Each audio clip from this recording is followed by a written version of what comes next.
Well, what's on my mind this morning is JPS. And that massive blackout that affected much of the corporate area and parts of St. Thomas Tuesday night. Wait, today is Wednesday. Monday night and into Tuesday morning. I also understand there was a blackout in St. Anne last night, starting around 7. So Runaway Bay through to Brownstown was affected. I'm not sure for how long, and I'm not sure where else either. Listeners, you can help us by tweeting us or commenting on our Facebook live stream where you are and whether you've had any power outages last night or this morning.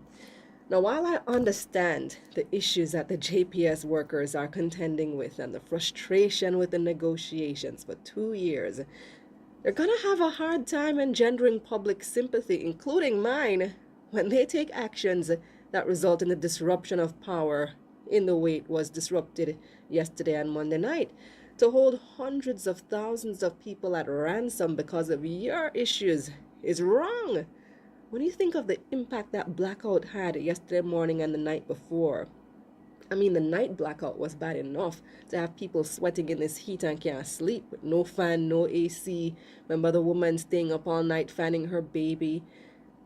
But then the impact of the day blackout was just extensive because now you're affecting business, now you're affecting the economy. So many things came to a standstill yesterday morning. Productive hours were lost. That means money was lost. I'm talking traffic lights not working, so traffic is at a standstill. Everyone's running late, burning unnecessary fossil fuel.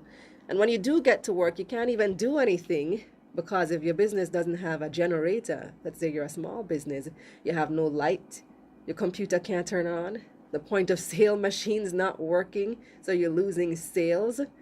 Are the JPS workers gonna repay everyone who lost money yesterday? I don't think so. So leave us out of it. Yeah? Now, I listened to the interview on Cover Story last evening with John Levy. He's the General Secretary of UCASE, which represents about 25% of JPS's 1,600 workers, so about 400 workers. And several things struck me about that interview, about the things that he revealed in that interview. One was the complaint about there being short notice, both for the back to work order and also for a 9 a.m. meeting that was supposed to have taken place at the IDT yesterday, at which let's start with that IDT meeting at which UCASE didn't show up. So there was a meeting at the IDT the day before, and they say, okay, let's continue tomorrow. Things not going so well, but let's continue tomorrow. So did you, the union, say at that time, sorry, I can't make it tomorrow, can we find another time? Or did you just decide, I'm not going to show up? And then the other thing is that Mr. Levy and other members of the union deliberately made themselves unavailable all morning. His phone was turned off, I can tell you that. Many people, including us at this newsroom, were trying to reach him all morning. You know that, Pat. You were here when Cara was trying to call. Other members of the union, likewise, their phones just rang off the hook or went straight to voicemail. So if they didn't get the notice, it's because they were deliberately avoiding getting any such notice by not taking calls. And the same goes for the back to work order, which was mandated for 2 p.m. yesterday. Levy says they got the back to work order around 1:32. So that's probably when he finally turned on his phone. That's when people started being able to reach him and he checked his messages.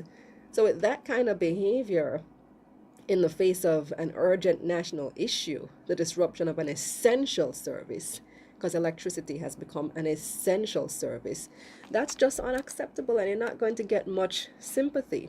But coming to the essential points now about the state of the negotiations with JPS, and he describes their tactics as extortion. You listened to the interview, Pat? I didn't listen to all of it. He said it's extortion, and he said, well, JPS is they're using this strategy of forcing them to give up certain benefits in order to get a larger wage increase. And he said that they've been waiting 2 years and there's been no progress and that the company's not been acting in good faith. He listed an array of things. And let me just say here, I miss Kelly Tomlin. I sure miss Kelly Tomlin, especially in times like these. She is an excellent communicator, and I highly doubt this situation would have descended in this manner if she was still at the helm. She almost single-handedly turned around that company's image, remember? Absolutely. Remember JPS, how come? that whole campaign. And now we're at the point where John Levy is describing the current management as an alien type of management. That's what he said yesterday. He said, never before have we seen this kind of approach. And he said that this offer that they have on the table now is the worst offer in 20 years. And this is in the wake of good financial performance by the company, The government, and that's part of their issue. Remember, the government just paid off all its arrears to JPS. This is billions of dollars that had been outstanding for years. And that has always been the excuse for not being able to give a significant salary increase. So the workers do have legitimate issues. And we understand that. And that's why the issue is now before the IDT, the worker sympathetic IDT, remember, as was revealed during the whole Petrojam HR saga. So is it that you don't trust the IDT, Mr. Levy? Is it that you don't have faith in that institution to help arrive at a reasonable settlement? Why not show up to the 9 a.m. meeting and give this lame excuse about late notice? And why the unwillingness to obey the legal order for workers to go back to work at 2 p.m.? You said you got that notice late too. But you could have easily said, well, okay, workers, it's now 1:30. Maybe you can make it for 2, but just go back as soon as possible. Yeah? Because Cliff and Kamisha pressed him yesterday evening on whether he was instructing workers to obey the legal order from the IDT to go back to work, and he refused to say. He refused to say. And so while we understand the issues with the management, Mr. Levy, and UK's, you can't take it out on us, the customers, and expect our support. It's not fair. That's what's on my mind.